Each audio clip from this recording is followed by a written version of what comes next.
I was never like a wow-a-wee-wa Borat my wife guy. Yeah. Which I watched it for the first time the other night. For the first time? Yeah, I'd never seen it, and I was kind of like, I get it, but I'm also like, who cares type of thing. That's how I feel about the debates. Totally already bored, but has to bring it up. We're a news organization. We have to talk about it. Have to talk about it. Oh, God. Oh, my. First of all, I love the woman. Kristen. She's a star. She is a star. She looked great. She was so good at, in my opinion now, I will say, some people that I know really hated her, which is interesting. They didn't like her because they felt like she didn't do a good job at telling Trump and Biden to stop talking. And I'm like, nobody's done a good job at that. Here's the thing: she did the best so far. That was the best they were.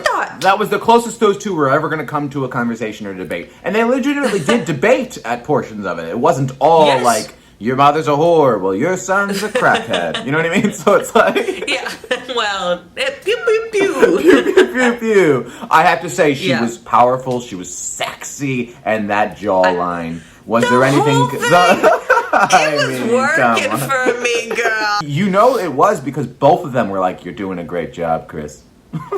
Yeah. I think it's so manipulative when people of power will use your name like that. Like it's so strategic of, I'm going to compliment you, but I'm going to say your name because that like signals something in our monkey brains where we're like, ooh, my name. There's nothing stronger than looking someone dead in the eyes and saying their name. It's how I get free things every time I go to Starbucks. So I kid you not. I kid you not. Every time I'm at the grocery store, I will just casually drop the cashier's name in convo because they wear the tag. You wear the tag. And you can see in their eyes, they're like, my name is Ben. Working at Trader Joe's must be a freaking, it's like, where are the Oreos? We don't have Oreos. We have Monkey Doodle bars, which are kind of the same. I'm just going to keep the conversation going today. Here's the thing. I'm very hungry. I'm distracted, I suppose. I'm very hungry. I haven't had any coffee, so we're going to get through this. We're going to ram our way through this. Oh, what is going on this week with Republicans' hands? Two top men and the Republic, their hands are falling apart. Let me tell you, first one, old Moscow Mitch McConnell. He's got, did you see his dying 6 Horcrux of a right hand that's happening? Did you see that in pictures? No, I didn't. It's like dark, it's literally turning black. It's got like miscolored, splotchy, there's Band-Aids on it. Go. He does not look well. He does not look well. Mitch McConnell's hand. Oh, my Lanta. You know. He literally looks like he rose from the grave. That's what happens when you make like a deal with the devil. Hand. It's like, okay, we'll give you a new Supreme Court justice, but yours going to start decaying. You know what I mean? Like, dark magic always comes with a price. You know what I mean? In other hand news, you see this, Rudy, where am I, Giuliani. He was caught on film. I haven't made it to this part of Borat, but I read the articles and I saw it. Let me tell you something. He's jamming his hand down his pants while talking to a girl who is playing a 15-year-old journalist in the film. She's playing the Kazakhstani journalist. He's laying down. Do you see that one? He's laying down in the bed. I heard about this. He's patting her on the back, saying, "You know what? Want me to ask you some questions? Let me make it comfortable." Sitting on a hotel bed. Imagine hearing a live-action penguin from the Batman comics telling you, "Let me make you comfortable."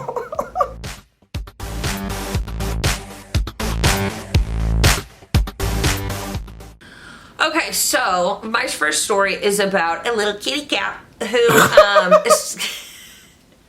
he escaped from prison. Okay, listen to this. Listen to this. First of all, why the hell is the cat in the prison? To begin with. Okay. My first question is, sorry to interrupt you immediately, but is it an animal prison or is it a human prison that the cat was in? This is like a regular prison. In Sri Lanka, I guess it's like, if I was put into jail and my prison mate was a cat, I'd be like, thank you. What happened was they found this cat. It was smuggling like the smallest thing of heroin, okay? And then he had some like SIM cards, some SD cards, whatever, some information, I guess, around the cat his neck. did. Yeah, like wrapped around his neck on like a little like rope or whatever. They tied it to his neck and they were like, it's a drug smuggling cat. And I'm like, whoa, hold on. This cat did not put this on its body. The cat did not tie it and was like gonna go make a delivery. Like, that's not it at all. Why is the cat in prison? It shouldn't be in prison. The person who put it on the cat should be in prison. Am I wrong? I don't know. I don't pretend to understand the inner workings of a cat's mind. They are evil creatures, and I love them to death. They are cute, they are cuddly, but let me tell you something. If you think a cat's above smuggling drugs and sensitive information, I think you're incorrect. Let me tell you that. Well, okay, so how many years did the cat get? Well, it doesn't matter. It escaped. Oh, what? That's the whole point. What? Yes, that's the whole point of the story, is that the cat found its way out, which means this cat is just running along the streets causing terror of Sri Lanka. That really goes against your, like, oh, the cat didn't do it. He escaped prison! I know. Now, what I want to know is, like, was this, like, a high security prison? Like, he, like, jumped through lasers and it was whatever. A super you know what max. I'm saying? Yeah. Picking little locks with his little claw. Or did someone just, like, leave the door open for too long and he was like, oh. And then he walked Honestly, what if it was just, like, a normal prison and there was just somebody outside going... Pss, pss, pss, and, like, the cat, like, had to go there? The cat was like, oh, I gotta get out of here. Oh, yeah, why am I in prison? All it takes is one good piss, piss, piss, piss and a cat's yours. Let me tell you. Pennsylvania family builds a candy pult for safe trick-or-treating. This was a wonderful story. Everyone knows I'm a Halloween stan. This year I can't have my legendary Halloween party, and it's breaking my heart. But this was beautiful. What they did is basically like this dad and his son, they built this like thing, like spring-loaded catapult with like a bucket, and it just tosses candy bars. Very safely, it looks, by the way. Like, tosses them in the air, not too quick, it's kind of like easy, like they show you catching in the back. But the real reason why I want to talk about the story is like, yeah, it's nice, whatever, but it was the first time I watched a local news segment in a very long time, and it did not disappoint. Do you know that, first of all, this still exists, and second of all, how bad it is? Local news? Oh, it is. From the writing to the reporting to these people with their dead eyes delivering these lines and being like, yeah, it's pretty good. I guess this year the candy's in the air. And then... Well, I gotta tell you, am I in the mood for chocolate or what now, Jim? Yeah. Come on. Oh, hey. Can someone take my life with a Snickers bar, please? Local news. That's not what those kids were dreaming of growing up. So I need to understand this. First of all, I love a classic... Yes, I love a classic father-son story of we build things together. We're macho men, or whatever. Prash. Okay? But I have to wonder, like, what if this kid was, like, miserable building it? Like, his father was like, get in here and help me with the candy pole. You know what's hilarious is every time the kid was the one doing the catapult, never had a smile on his face for the whole video. He was never happy about it, I'll tell you that. Well, when was the last time catapults were even used? Like in the 1800s when they were throwing bricks at people? I don't even know what they did. This kid's big into medieval torture, you know? I think a lot of maybe we don't lean into this. Maybe we could tell him to play sports or maybe something. We give him a step soccer back. Ball. Yeah. Yeah, maybe we just say, hey, we're not handing out candy this year. I find it strange that a kid is like, I need to hand out candy to other kids. Also, of all the other ways that you can give candy, we really turned on this family. Yeah. What started as a very nice, fun idea. We're like, these two are murderers, and they should be prosecuted to the fullest extent of the law. It looks like you really don't like that coffee every time you take a sip. You make a disgusted face. Alrighty. Okay, so our new segment is called I Wish I Never. And so basically what we're going to do is we're going to talk about things that we wish we never saw, songs we wish we never heard, and foods we wish we never ate. So basically this is all about regret. Yes! Saw that, heard that, ate that. Woo! Yes. Yeah! Okay. All right. So, do you want to kick it off with the movie? Yes. So, I wish I never saw that. I chose Saw 3. The only one in the franchise that I had the misfortune of seeing, I was 11 years old. I was at a sleepover, I believe. The kid was like, let's see Saw 3. Why don't we go ahead and rent Saw 3? Yeah. I didn't want to seem like a pussy boy, so I said sure. And here's the thing, I was a pussy boy. I wish back then I was okay. I was already. I was not prepared. I remember the way that they were killing people in that movie to this day. There was like one, and they show it all. First of all, and I love a spooky movie. I love a scary movie, but that's not a scary movie. That's torture porn. That is bright lights. In bright lights, you could see people getting their chopped off, and nobody wants to see that. There's like a ring around the man's neck, and the shotguns are blowing his face off. You know what I mean? Don't even go into it. A woman is like in an ice cage, and like she's getting slowly frozen to death with ice sprays. It's horrible. Who thought of it? The writer should be in jail. The audience should be in jail. The director should be executed. This is horrible. Yeah. And if you like these movies, you're not a friend of mine. My Saw That was... Okay, this is half and half because as a concept, I love Spy Kids. Okay? But Floop, that character and the thumb people ruined my brain. It is terrifying to me. Who was Floop? Floop is a madman. Help us, save us. Oh, like the main character, the main villain. Floop. Yeah. You go, Floop is a madman. Help us, save us. Save us. Hello. These people are trapped in these thumb bodies. And they're like actual people that have like... Not enough people talk about the fact that Stanley Tucci became a hand man. That's what I'm saying. The whole thing is about him deforming people.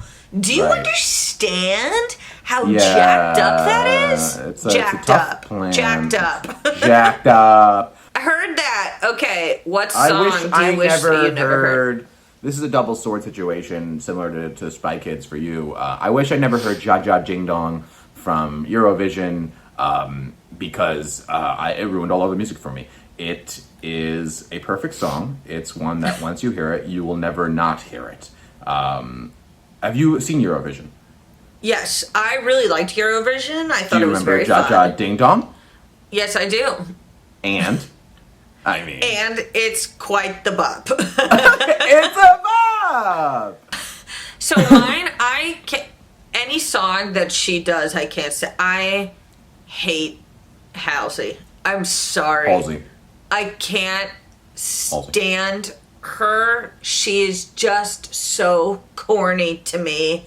I can't even get... There's this one ballad that was playing a lot at the start of this year where she like talks about her divorce or like she's like, I thought I would have a baby with you, and I'm like, that is too spot on. Like for a lyric. No, she says, I'm so glad I never had a baby with you. First of all, I'm a huge Halsey stan, a huge Halsey fan. Really? I know all these songs. And is she corny? No. Is she the artist of a generation? Yes. She is amazing.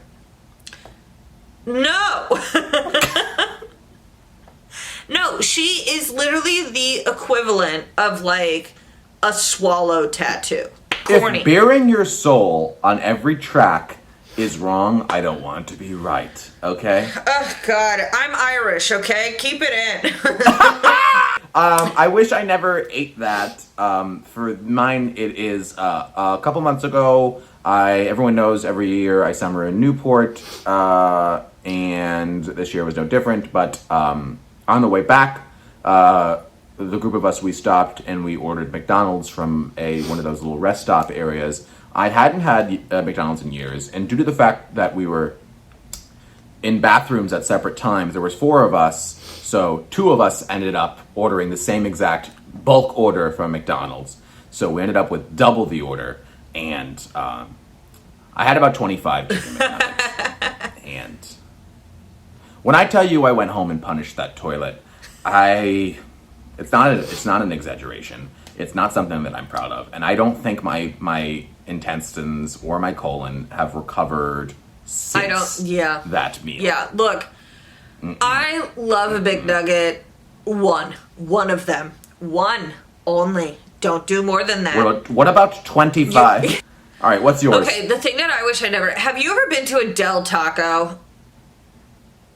No. Is that California's Taco Bell? Yes, and it is disgusting. So Taco Bell originated in California as well. Del Taco basically showed up to be like, hey, we can be even cheaper than Taco Bell, okay? Which... Tough. Basically, they pay you to eat their food, and it's a bad deal, even if they did. This food is so disgusting. Whatever this is like a 5-year-old made Mexican food. The way they layer the quesadilla is they don't put shredded cheese. They put like Kraft Singles type of cheese and chicken. If you peel the quesadilla back like that, you'll just see this flat, like rubber mat of cheese. It is disgusting. California food is awful. It is so bad. I don't know what the problem is. The only good food in California is food from other places. Exactly. No one's eating California style anything.